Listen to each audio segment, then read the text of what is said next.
My name is Emma Carson. I'm 35 years old. I've been working at Carson's Diner. I'm not married. I don't have kids. But I once spent nearly 100, making someone else's dream wedding a reality. I paid for the gown, the string quartet, the champagne tower, the lakeside venue, every single detail. And yet, just 5 days before the ceremony, I got an email. My name had been scrubbed from the guest list.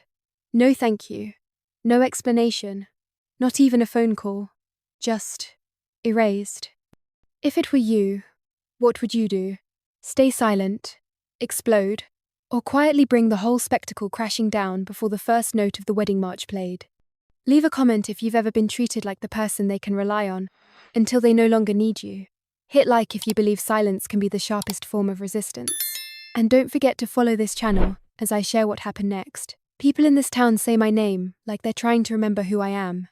Not because they don't know me. Oh, they know me. I've been working at Carson's Diner since I was 15. I take your orders, refill your coffee, and smile when you tell me the pie's not bad this time.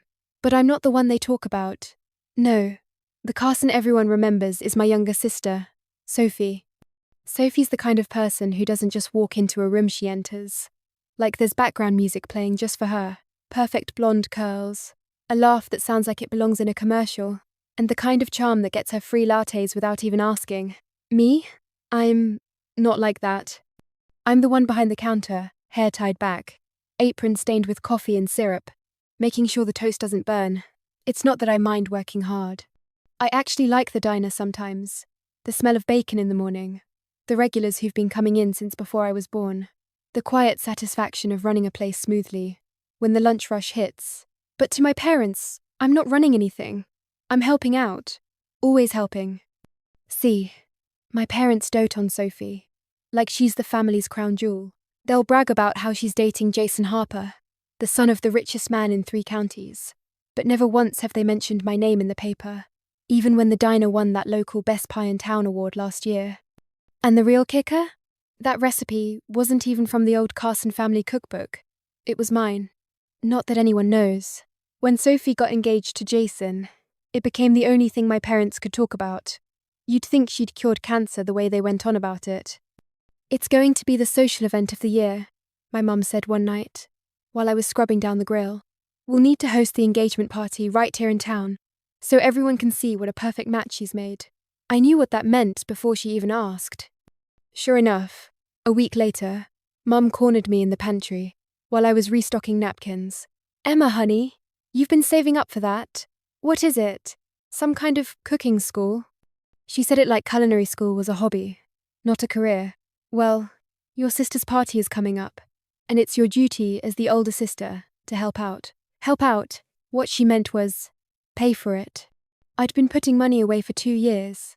Tips, double shifts, even selling a few of my custom cakes on the sly when I had the time. It wasn't much, just enough for the tuition deposit to the one culinary school I'd dreamed about since I was 16. I kept the brochure tucked in the back of my dresser drawer, like a secret. But apparently, Sophie's engagement party was more important than my future. Your father and I just think it's right, Mum said, her voice firm, like she'd already decided for me. Sophie's starting her life. You'll have your turn someday. What I wanted to say was, and what if my turn is right now? What I actually said was nothing. Just nodded, because that's what Emma Carson does. I handed over the money a few days later. My parents didn't even pretend to be surprised. Dad just said, "That's a good girl," like I'd brought home an A on a math test. Sophie didn't thank me.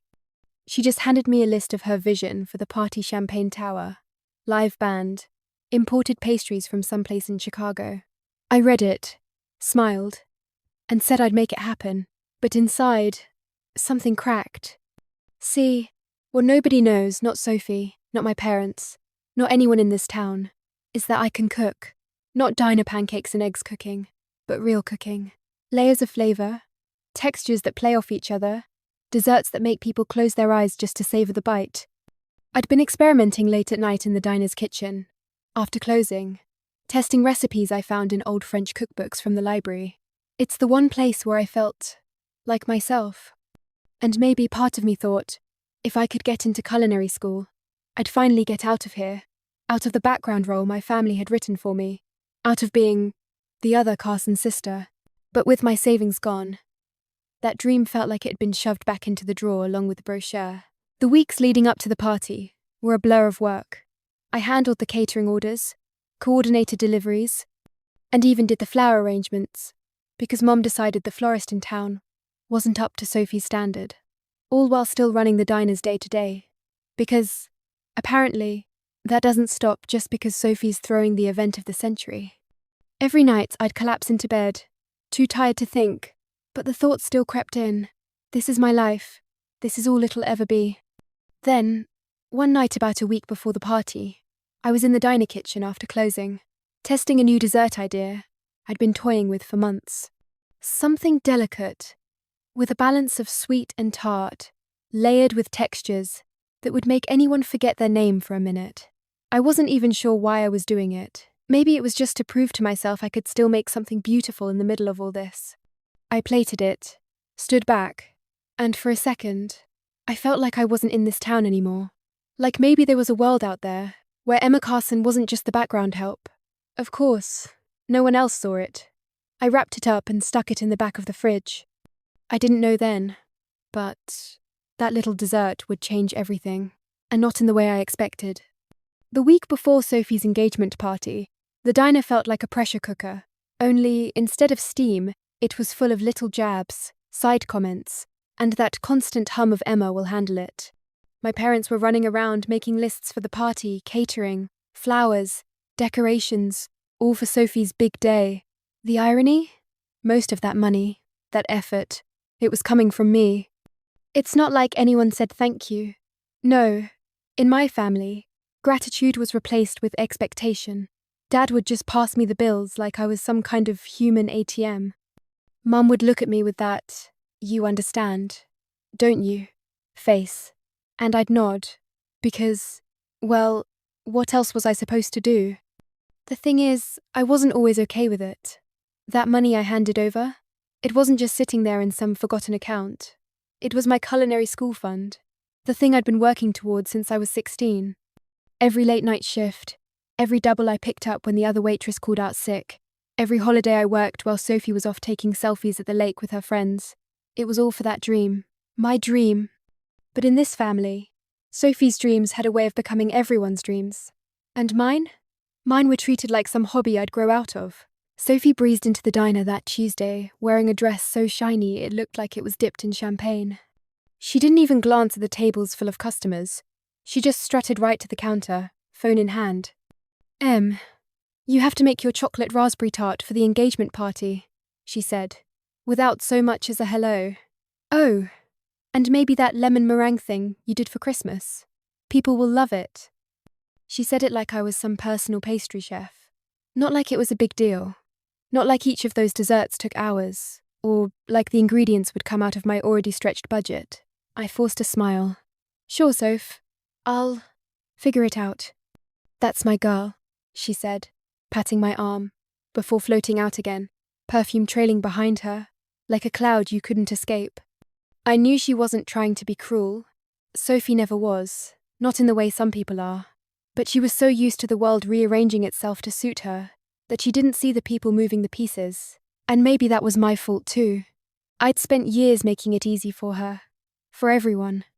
Wednesday night, I stayed after closing to work on the tart recipe.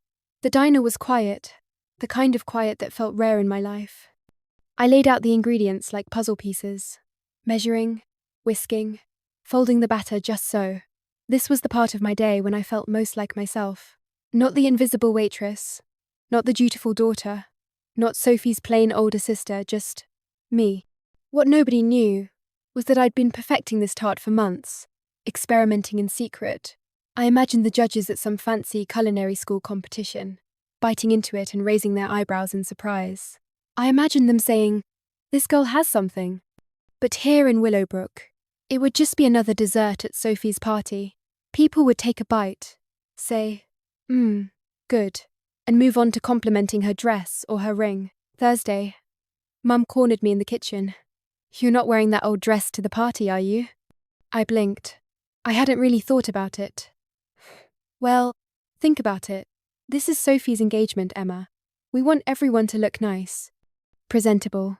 She gave me a quick once-over, then went back to chopping celery, like she hadn't just implied I was unfit for public display. I swallowed the lump in my throat. It wasn't about the dress. It was about being reminded, in 100 little ways, that I wasn't the star of any story here. By Friday, I was exhausted, not just physically, but in that deep, bone-tired way you get when you're giving more than you can afford to give. Still, I kept going, and because if I didn't, the whole thing would fall apart. That night, after everyone went to bed, I sat in my tiny room above the diner and stared at the envelope that used to hold my culinary school application. It was empty now, just like the account I'd been saving in for years.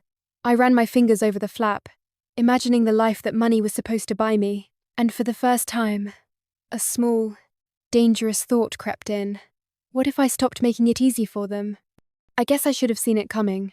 Life has a way of pushing you into a corner until you either curl up or push back. For me, the corner came about a week after Sophie's engagement party. The diner was slammed that morning. Farmers in from the fields, a couple of church ladies meeting after service, and a whole little league team whose coach apparently thought 20 kids hyped up on pancakes was a great idea. I was moving so fast, my sneakers squeaked on the tile. Dad was working the register. Mum was supervising, which meant sipping coffee and making small talk with the regulars. And Sophie, she strolled in, wearing a cashmere sweater and perfect makeup, like she'd stepped out of a magazine. "Emma," she said, in that sing-song voice that makes my teeth clench, "I need your help picking out table linens for the rehearsal dinner. You can cover the counter for me, right, Mum?" Mum actually laughed. "Sweetheart, Emma can handle it. She's used to being on her feet." Like I was some kind of furniture, dependable, silent, always in the background. I swallowed the heat in my throat and said, "Sure," because that's what I do. I keep it together, but inside. Oh, inside I was boiling. That afternoon, Sophie decided she wanted to try something new on the menu for her bridal shower brunch. Her idea of cooking was looking up a recipe on Pinterest and handing it to me. She waltzed into the kitchen while I was prepping orders and waved her phone in my face. "Look at this! Mini puff pastry quiches. You can make these, right?" I glanced at the photo. Flaky crust, silky egg custard, little swells of smoked salmon and herbs. My heart actually fluttered, not because she asked, but because I knew I could make them better. I've been studying French pastry techniques at night, on my old laptop, quietly, in my room after my shift. Nobody in this town knew I had a binder full of recipes and techniques I'd been refining for years. "Yeah," I said slowly, "I can make them." Sophie grinned, like she'd just discovered gold. "Perfect! And make them cute, Emma. You know, so they'll look good in pictures. This shower's got to be Instagram-worthy." I wanted to tell her that food isn't just for photos, that a perfect bite can make you feel something, that flavors can carry stories the way words do. But I didn't, because that would mean admitting I cared about more than frying eggs and flipping burgers. That night, after the diner closed and the neon open sign went dark, I stayed in the kitchen. I pulled out flour, butter, eggs. My hands worked almost on their own, muscle memory guiding me through lamination for the puff pastry, whisking eggs with cream until they were as smooth as silk. I roasted tomatoes slow and low until they were sweet as candy, paired them with crumbles of goat cheese. A little thyme. When I pulled the first batch from the oven, the smell filled the air, buttery, rich, like something you'd expect in a Paris cafe, not the back kitchen of Carson's diner. I took a bite, and in that moment, I felt seen, not by anyone else, but by myself. The next morning, I brought a sample to Mom. She was restocking napkins. "Try this," I said, setting a warm quiche on the counter. She took a small bite, barely chewing before she nodded. "It's fine, just fine." Then she added, "Make sure you don't go too heavy on the goat cheese for Sophie's party. People around here like simple food." Simple. That's what they called it, when they didn't understand something. 2 days later, the shower came. Sophie took all the credit for her quiches, even posing with the tray for pictures, like she'd pulled them from the oven herself. The guests raved, and she just smiled, saying things like, "Oh, it's all about the right recipe," never once mentioning me, and maybe that's when the spark caught fire. Not because she took the credit, that was nothing new, but because for the first time, I saw those women tasting my food, and their eyes lit up. They leaned in for seconds. They talked about it for the rest of the afternoon. It wasn't Sophie they were responding to. It was me. Even if they didn't know it yet. That night, lying in bed, I stared at the ceiling and thought about all the years I'd spent making myself small to fit in the box my family built for me. Boring. Background help. Meant to serve. But maybe, just maybe, I wasn't meant to stay there. What I didn't expect was how fast that little thought would change everything. I'm not sure what I expected when the news about my catering hit the town. Maybe a few polite nods. Maybe even a couple of "good job, Emma" comments from people who still remembered I existed. What I didn't expect was the buzz.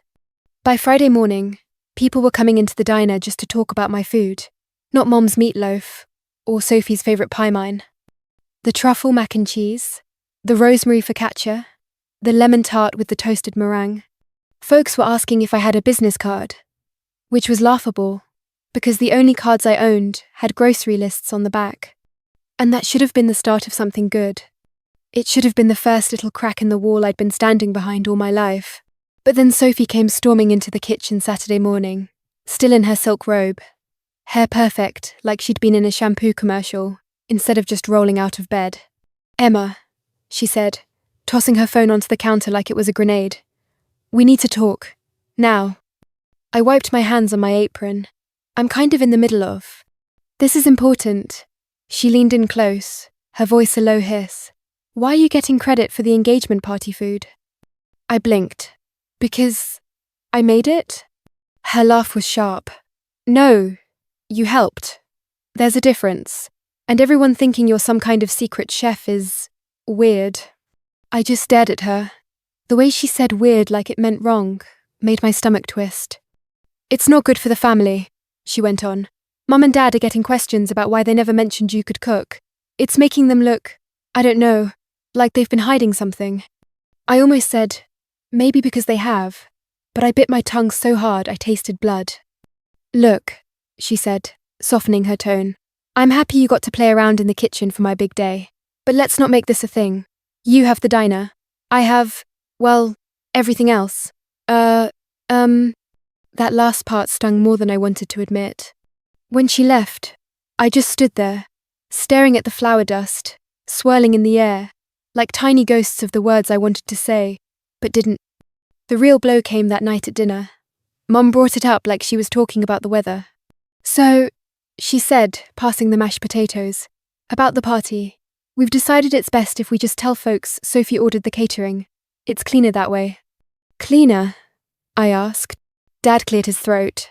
"You don't need that kind of attention, Emma. You're not in that business." But I could be," I said, my voice cracking a little.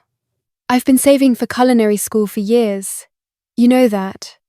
Mum gave me that pitying smile I hated. "Sweetheart, you're a wonderful help here at the diner. Why chase some silly dream when you have stability?" I felt my chest tighten. Because it's my dream. I wanted to scream. Because I've been invisible for so long, I'm starting to believe I don't exist, unless I'm pouring coffee for someone else. But instead, I just nodded, pushed my peas around my plate, and let the conversation drift back to Sophie's wedding colours. Later that night, lying in bed, I thought about the way people had looked at me at the party, like they'd just realised I was more than the girl behind the counter refilling their ketchup bottles. And I realised something. They could try to shove me back into the shadows, but they couldn't unsee me now. And I wasn't about to let this little spark die. Not this time. I never thought a single envelope could weigh so much. Not physically. Of course it was light as air. But in that moment, it felt like it held the weight of years I'd been overlooked, underestimated, and taken for granted. It was the morning after the wedding. I hadn't gone, obviously.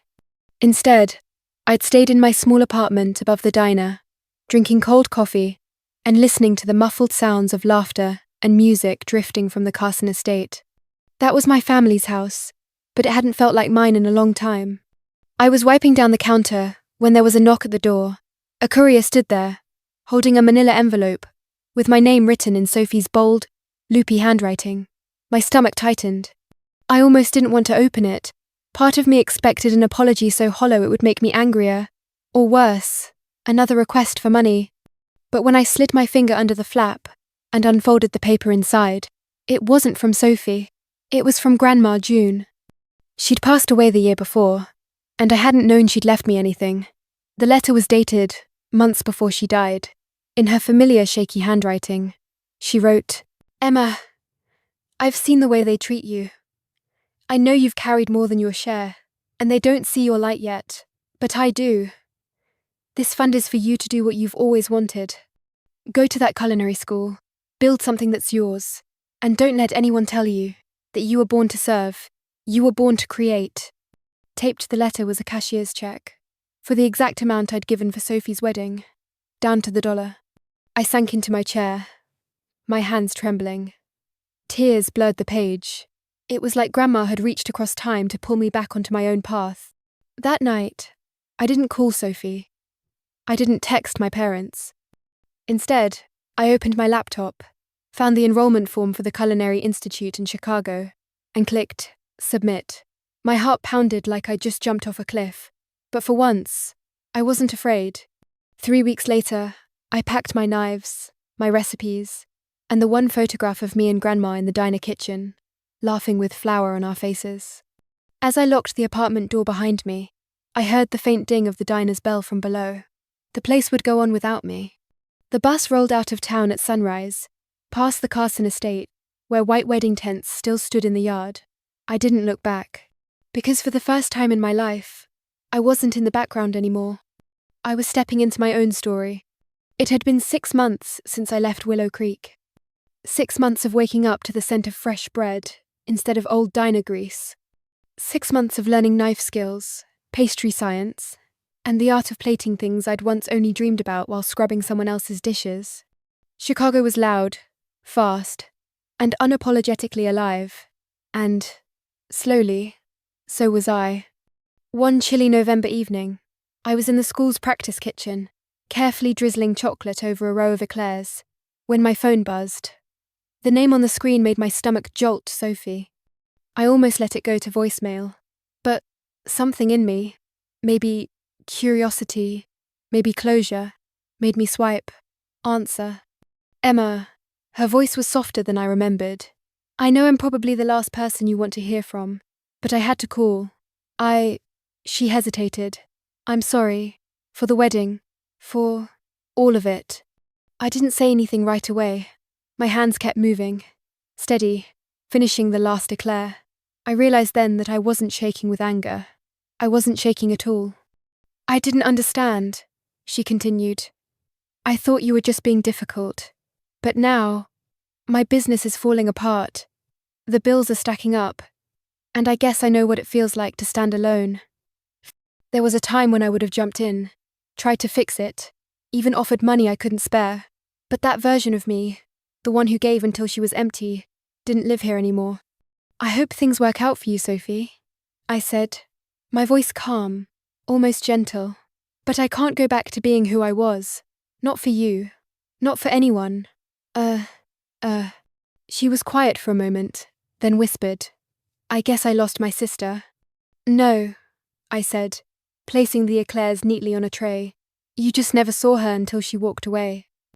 After the call ended, I stood there in the warm glow of the kitchen, surrounded by the scent of chocolate and sugar. Somewhere, deep inside, I felt a quiet click, like a door closing. Not out of anger, but out of peace. That night, I walked home through the city streets, lights twinkling overhead. My future didn't scare me anymore. Because it was mine. All mine. Sometimes the hardest journeys are not measured in miles, but in the courage it takes to step away from what diminishes us. Emma's story reminds us that silence in the face of injustice doesn't protect us. It quietly erodes who we are. Breaking that silence, even when it costs us comfort or relationships, is an act of reclaiming our dignity. As the saying goes, true gold fears no fire. The trials that test us can also reveal our worth. if we're willing to walk through them. We all face moments when we must choose between staying in the shadows of someone else's expectations or stepping into the light of our own truth. May this story inspire you to recognize toxic patterns, stand firm against prejudice, and believe that self-worth is not given, it's discovered and protected. I'd love to hear your thoughts or experiences in the comments. If this touched your heart, please like the video and subscribe so you won't miss more stories that move and empower. Wherever you are in your journey, may you find peace after storms and the quiet strength to keep going, knowing brighter days are ahead.